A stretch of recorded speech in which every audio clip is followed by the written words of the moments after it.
Hello friends, मैं विशाल wish take में आपका स्वागत करता हूं। दोस्तों, ये angular width dot net core tutorial series का पार्ट 2 है। इस ट्यूटोरियल के दौरान हम एंगुलर और डॉट नेट कोर की हेल्प से एक complete e commerce website create करना सीख रहे हैं। तो ट्यूटोरियल शुरू करने से पहले मैं आपको पहले ये बता देता हूं कि कौन कौन सी टेक्नोलॉजी और कौन कौन से सॉफ्टवेयर हम इस ट्यूटोरियल के दौरान यूज करेंगे। तो सबसे पहले टेक्नोलॉजी में मैं क्लाइंट साइड में एंगुलर को यूज करूँगा। सर्वर साइड में मीन्स एपीआई क्रिएट करने के लिए मैं डॉट नेट कोर 5 का यूज करूँगा। और जो डेटाबेस होगा वो मेरा होगा SQL सर्वर 2017। अगर आपके पास SQL सर्वर 2017 नहीं है तो 2008 के ऊपर का कोई भी वर्जन आपके लिए सफिशियंट है, ठीक है। और मैं एक और टूल यूज करूँगा जिसका नाम है पोस्टमैन की हेल्प से हम अपने एपीआई कॉल्स वगैरह को डिबग कर सकते हैं या फिर उनका आउटपुट देख सकते हैं।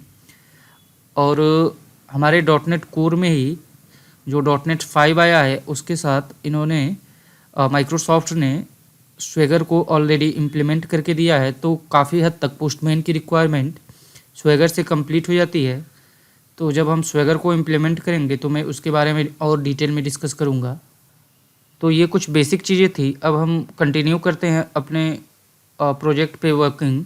तो सबसे पहले मैं अपने विजुअल स्टूडियो की हेल्प से एक डॉट नेट कोर में एप्लीकेशन क्रिएट करूँगा, वेब एपीआई एप्लीकेशन, ठीक है। और उसके डेटाबेस से कनेक्टिविटी कराऊँगा। तो इस पार्ट में हम केवल ये काम देखेंगे कि कैसे हम अपने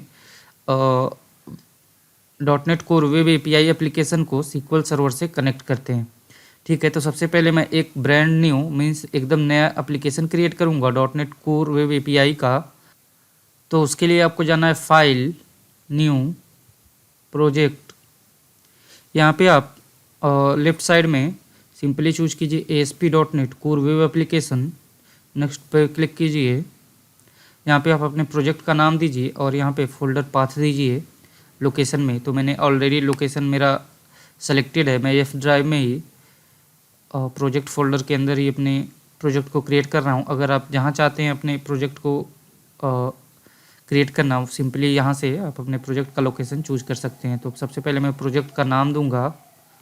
तो मैंने इस प्रोजेक्ट का नाम दिया विश टेक ecom.api, ठीक है। मीन्स हमारा ये एपीआई एप्लीकेशन है, इसलिए मैंने .api दिया है। क्रिएट बटन पे मैंने क्लिक किया। जैसे मैंने क्रिएट बटन पे क्लिक किया, आप देख सकते हैं हमारे सामने एक और पॉपअप ओपन हुआ है। और इस पॉपअप में डॉट नेट कोर का जो वर्जन है वो 5 है। मीन्स इस एप्लीकेशन को जब मैं क्रिएट करूँगा तो ऑलरेडी इसमें डॉट नेट 5 सेलेक्ट होगा, ठीक है। तो अगर मैं इस ड्रॉप डाउन को एक्सपेंड करता हूँ तो यहाँ पे आप देखेंगे ASP.NET कोर 2.1 और डॉट नेट कोर 3.1 भी यहाँ पे आ रहा है। तो अगर आप चाहें तो यहाँ पे डॉट नेट के दूसरे वर्जन भी सेलेक्ट कर सकते हैं, लेकिन मैं डॉट नेट 5 ही रहने देता हूँ। और एक चीज़ ये भी है कि जो SDK, जिस वर्जन का SDK आपके सिस्टम पे इंस्टॉल होगा वही डॉट नेट कोर के वर्जन यहाँ पे आएंगे। तो मेरे सिस्टम पे 2.1, 3.1 और कोर 5 इंस्टॉल हैं, तो इसलिए ये आ रहे हैं।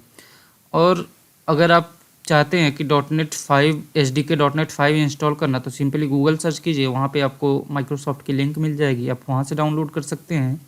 या फिर जब आप विजुअल स्टूडियो 2019 इंस्टॉल कर रहे होंगे तो बाय डिफ़ॉल्ट ये आपको डॉट नेट कोर 5 इंस्टॉल करके देता है, ठीक है। तो ये तो थी कुछ बेसिक चीज़ें। अब मैं आता हूँ अपने प्रोजेक्ट के राइट साइड में, यहाँ पे इस सेक्शन पे। तो यहाँ पे आप देखेंगे तो एडवांस में मैं यहाँ पे कॉन्फ़िग पर HTTPS है, मैं इसे रिमूव करूँगा क्योंकि अभी हम अपने एप्लीकेशन को HTTPS पे नहीं क्रिएट करेंगे। इनेबल ओपन API सपोर्ट भी यहाँ पे एक ऑप्शन आपको दिख रहा है, ये चेकबॉक्स में चेक ही रहने देता हूँ। ये सिंपली स्वेगर को आपके एप्लीकेशन के साथ कॉन्फ़िगर करने या फिर अटैच करने के लिए ये ऑप्शन होता है। तो मैं स्वेगर का यूज करूँगा, इसलिए मैं इस चेकबॉक्स को चेक ही रहने देता हूँ। मैं क्रिएट बटन पर क्लिक करता हूँ। मेरा विजुअल स्टूडियो मेरे लिए एक नया एप्लीकेशन क्रिएट कर रहा है। जैसा आप देख सकते हैं हमारा एप्लीकेशन क्रिएट हो चुका है। अब मैं सिंपली इस एप्लीकेशन को रन करूँगा, ठीक है। तो मैं इस एप्लीकेशन को रन करूँगा VS कोड की हेल्प से। अगर आप चाहें तो अपने एप्लीकेशन को विजुअल स्टूडियो की हेल्प से भी रन कर सकते हैं। सिंपली आप इस बटन पे क्लिक कीजिए, आपका एप्लीकेशन रन हो जाएगा। लेकिन मैं वीएस कोड की हेल्प से क्यों अपने एप्लीकेशन को रन कर रहा हूँ, उसके रीज़न मैं बता देता हूँ। सबसे पहले आपको ये जानकारी मिल जाएगी कि कैसे आप अपने डॉट नेट कोर एप्लीकेशन का डेवलपमेंट या फिर डॉट नेट कोर एप्लीकेशन पे काम वीएस कोड के साथ कर सकते हैं। और दूसरी चीज़ ये है कि जो विजुअल स्टूडियो है वो काफ़ी हैवी एडिटर होता है। जब आप उसको रन करते हैं तो एक तो ये थोड़ा टाइम कंज्यूम होता है, उसके बाद आपको एक ब्राउज़र स्पेशली इसके लिए ओपन करके रखना पड़ता है, तो ये सब चीज़ें होती हैं। जबकि वीएस कोड जो होता है वो काफ़ी लाइट वेट एडिटर होता है, आपका एप्लीकेशन रन भी हो जाएगा, आपको पता भी नहीं चलेगा।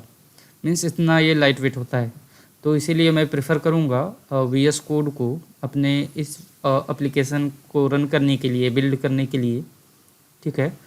और डेवलपमेंट मैं विजुअल स्टूडियो में ही करूँगा क्योंकि इसमें अच्छी इंटेलिजेंस वगैरह मिल जाती है। तो मैंने अपने एप्लीकेशन को विजुअल स्टूडियो में ऑलरेडी ओपन किया ही हुआ है, मैं इसे वीएस कोड में भी ओपन कर लेता हूँ।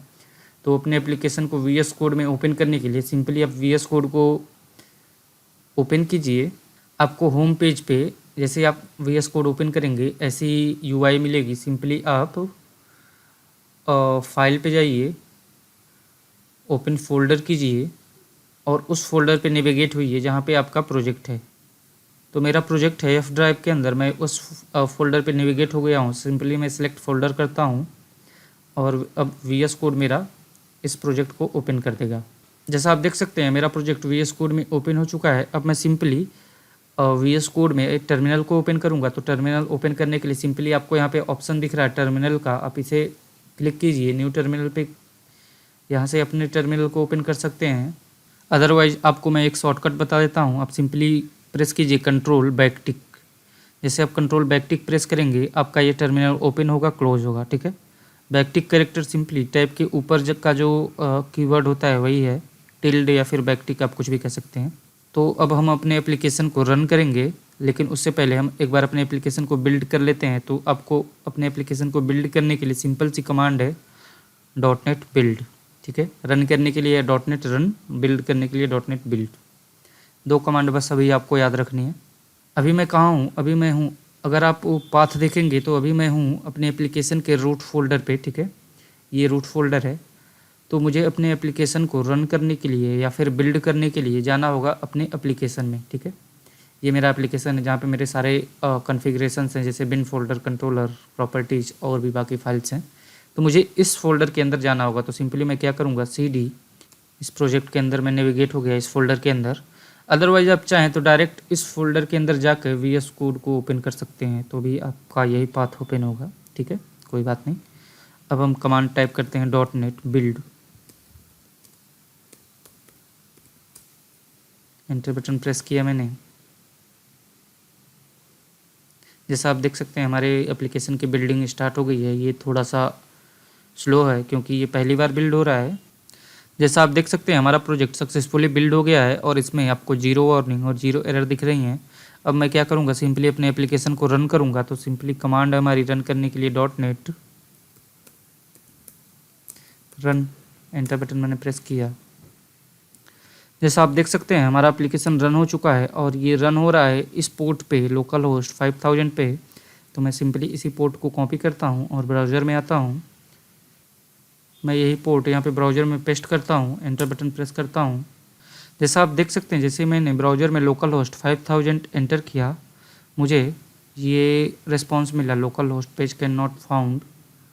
और एक तरह से ये सही भी है क्योंकि अभी हमने अपने यूआरएल में ना कोई कंट्रोलर ना कोई एक्शन स्पेसिफाई किया है, तो ये हमें कहाँ से रिस्पॉन्स दे देगा, ठीक है। तो हमें अपने एप्लीकेशन में चल के देखना होगा कि कोई कंट्रोलर है कि नहीं इस किसी पर्टिकुलर रिक्वेस्ट को होल्ड करने के लिए या फिर रिस्पॉन्स करने के लिए। तो मैं आता हूँ अपने एप्लीकेशन में, वीएस कोड में ही आ जाता हूँ और अपने एप्लीकेशन में आप कंट्रोलर्स में देख सकते हैं यहाँ पे वेदर फोरकास्ट नाम का एक कंट्रोलर है। तो सिंपली मैं इसी कंट्रोलर का नाम डिफाइन करूँगा अपने यूआरएल में। मैं इन बेसिक चीज़ों पे नहीं जा रहा हूँ कि कैसे रिक्वेस्ट हैंडलिंग होती है डॉट नेट कोर में या फिर एमवीसी में, कंट्रोलर या फिर एक्शन के थ्रू कैसे ये सब मैपिंग होती है। ये मैं मान के चल रहा हूँ कि आप ये बेसिक चीज़ें हैं और आपको इसका आइडिया होगा ही। अगर आपको इसका आइडिया नहीं है तो मैंने ऑलरेडी एक ट्यूटोरियल क्रिएट किया हुआ है MVC पे, तो आप वहाँ से देख सकते हैं। तो मैं ब्राउज़र में आता हूँ और मैंने टाइप किया localhost 5000/weather forecast। मैंने इंटर बटन प्रेस किया, जैसा आप देख सकते हैं अब आपके सामने आपको रिस्पॉन्स डिस्प्ले हो रहा है। ठीक है, मीन्स हमारा एप्लीकेशन सक्सेसफुली रन हो गया है और ये प्रॉपरली एंड पॉइंट्स पे रिस्पॉन्ड कर रहा है।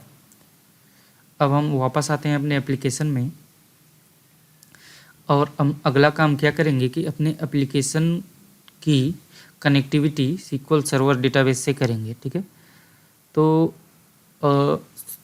अपने एप्लीकेशन को डेटाबेस से कनेक्ट करने के लिए मैं एंटिटी फ्रेमवर्क का यूज करूँगा। एंटिटी फ्रेमवर्क के कोड फर्स्ट अप्रोच का, अगर आपको कोड फर्स्ट अप्रोच का आइडिया है तो अच्छी बात है, अदरवाइज मैंने इस पर भी ट्यूटोरियल क्रिएट किया हुआ है, तो आप प्लेलिस्ट में जाके कोड फर्स्ट पे मेरे ट्यूटोरियल्स देख सकते हैं। वहाँ पे मैंने काफ़ी अच्छे से एक्सप्लेन किया हुआ है कि कैसे हम कोड फर्स्ट में टेबल्स जनरेट करते हैं क्लास के बेस पे, कैसे हम डेटाबेस कनेक्टिविटी करते हैं।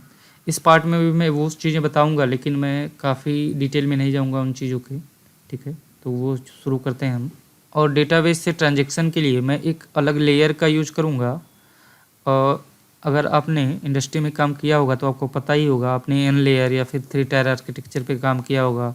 तो बेसिकली 3 टायर आर्किटेक्चर में क्या होता है, आपकी होती है एक डेटा एक्सेस लेयर डेल, फिर बिजनेस लेयर होती है। डेटा एक्सेस लेयर में आप सिंपली अपने डेटाबेस से ट्रांजैक्शन के सारे लॉजिक लिखते हैं।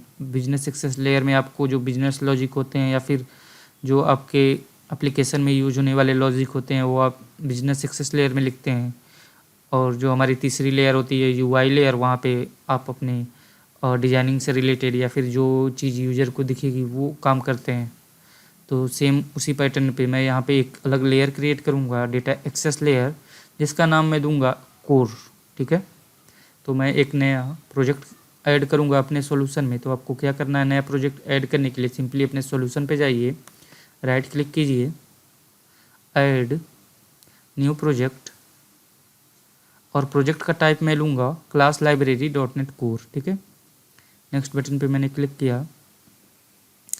मैं इस प्रोजेक्ट का नाम दे देता हूँ विशटेक ecom.core। ठीक है, क्रिएट बटन पे मैंने क्लिक किया। हमारा कोर प्रोजेक्ट ऐड हो चुका है। सिंपली मैं इसमें जो class.cs फाइल है उसे डिलीट कर देता हूँ। अब मैं इस प्रोजेक्ट में एंटिटी फ्रेमवर्क पैकेज को इंस्टॉल करूँगा। तो आप पैकेज विजुअल स्टूडियो की हेल्प से 3 तरीके से ऐड कर सकते हैं। पहला ऑप्शन है सिंपली डिपेंडेंसीज पे क्लिक कीजिए और मैनेज NuGet पैकेज पे जाइए, ब्राउज पे जाइए और यहाँ पे सर्च कीजिए अपने पैकेज का नाम। तो हमें एंटिटी फ्रेमवर्क कोर को ऐड करना है अपने प्रोजेक्ट में, तो मैंने एंटिटी फ्रेमवर्क कोर सर्च किया। पहला लिंक ओपन हो गया है। यहाँ पे आप देख सकते हैं लेटेस्ट वर्जन जो है वो 6 है, लेकिन ये अभी प्रीव्यू में है, मीन्स स्टेबल वर्जन अभी 6 नहीं आया है। अभी स्टेबल वर्जन जो है वो है 5.0.6। तो मैं इसी को अभी पिकअप करता हूँ और इंस्टॉल करता हूँ अपने प्रोजेक्ट में। एक्सेप्ट किया मैंने। जैसा आप देख सकते हैं पैकेजेस में हमारा एंटिटी फ्रेमवर्क कोर 5.0.6 इंस्टॉल हो गया। ठीक है, अब मैं आपको दूसरा तरीका भी बता देता हूँ कि आप कैसे अपने प्रोजेक्ट में पैकेजेस इंस्टॉल कर सकते हैं। तो सिंपली आपको ये पैकेज रेफरेंस NuGet पे मिल जाएगा। अगर आप सर्च करेंगे अपने पैकेज का नाम NuGet package of entity framework core करके, तो आपको ये पैकेज का रेफरेंस वहाँ पे मिल जाएगा। आप क्या कीजिए, इस पैकेज का रेफरेंस उठाइए और अपने CSPros फाइल में सिंपली डिफाइन कर दीजिए। बस पुट करना है आपको इसी तरह से, और Ctrl+S जैसे ही करेंगे आप, आपका पैकेज ऑटोमेटिक विजुअल स्टूडियो आपके प्रोजेक्ट में इंस्टॉल कर देगा।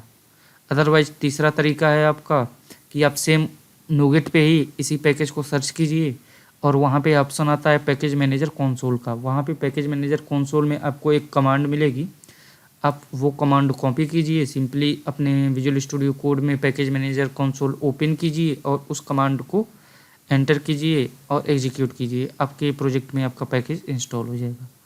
तो ये 3 तरीके थे। अब अगर आप देखेंगे तो आपके इस प्रोजेक्ट में, कोर प्रोजेक्ट में, जो .NET कोर का वर्जन है वो 3.1 है। तो हम इसे भी अपडेट करेंगे और ये भी हम 2 तरीके से कर सकते हैं।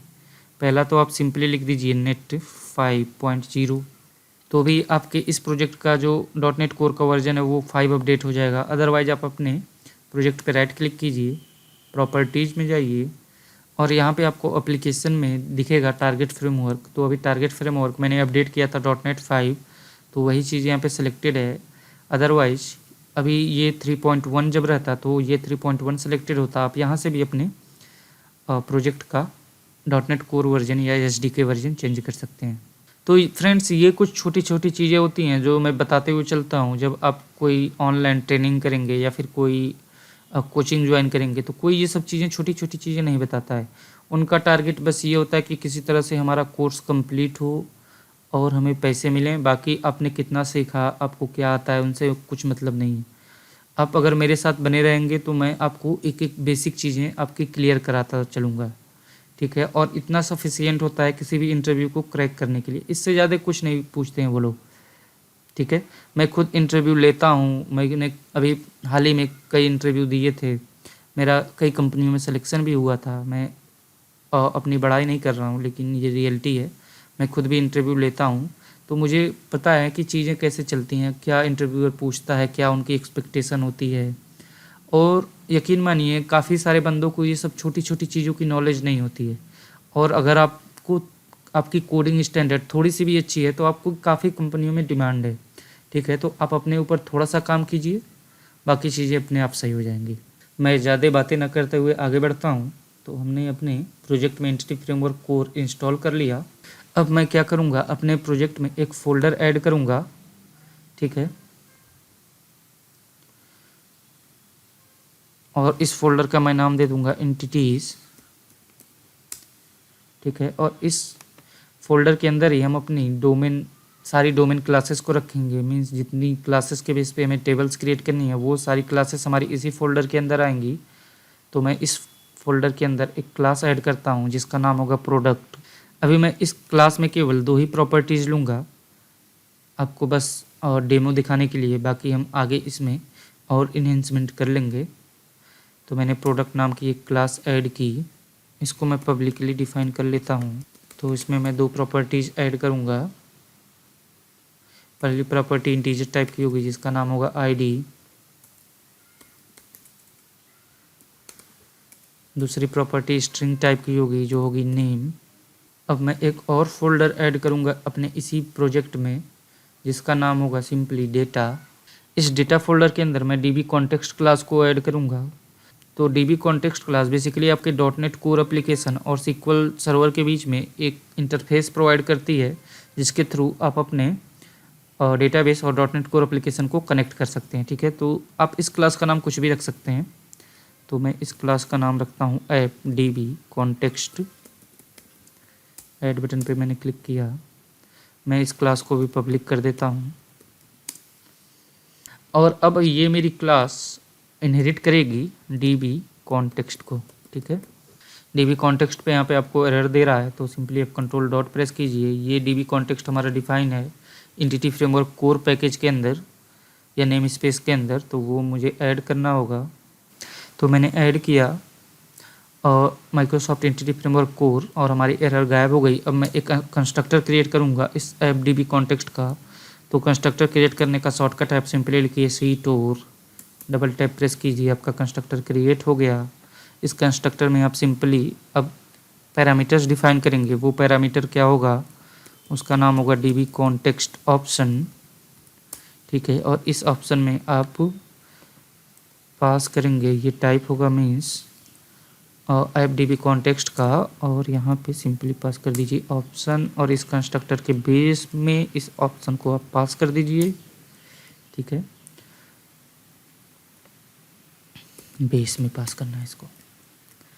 अगर आपको ये चीज़ें उतनी क्लियर नहीं हो रही हैं तो कोई बात नहीं, ये वन टाइम बस आपकी सेटिंग होती है या फिर कॉन्फ़िगरेशन होती है। इसको आपको ज़्यादा इस पे ध्यान नहीं देना।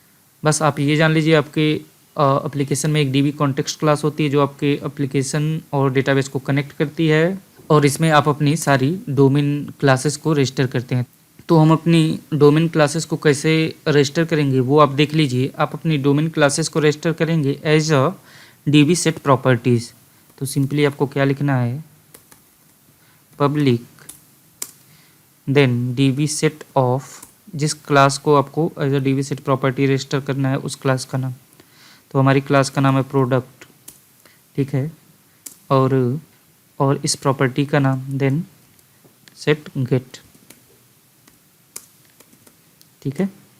आपकी ये प्रोडक्ट जो क्लास है वो यहाँ पे डीबी सेट में रजिस्टर हो गई। अब जब भी आप माइग्रेशन क्रिएट करेंगे तो ये जो क्लास है इसमें आपको डेटाबेस टेबल क्रिएट करने का कोड ऑटोमेटिक जनरेट हो जाएगा। तो ये हमारे डीबी कॉन्टेक्स्ट क्लास का काम कंप्लीट हो गया। हमने कुछ नहीं किया इसमें, बस एक क्लास ऐड की है, एक कंस्ट्रक्टर ऐड किया है और एक प्रॉपर्टी ऐड किया है। ये 3 काम किए हमने।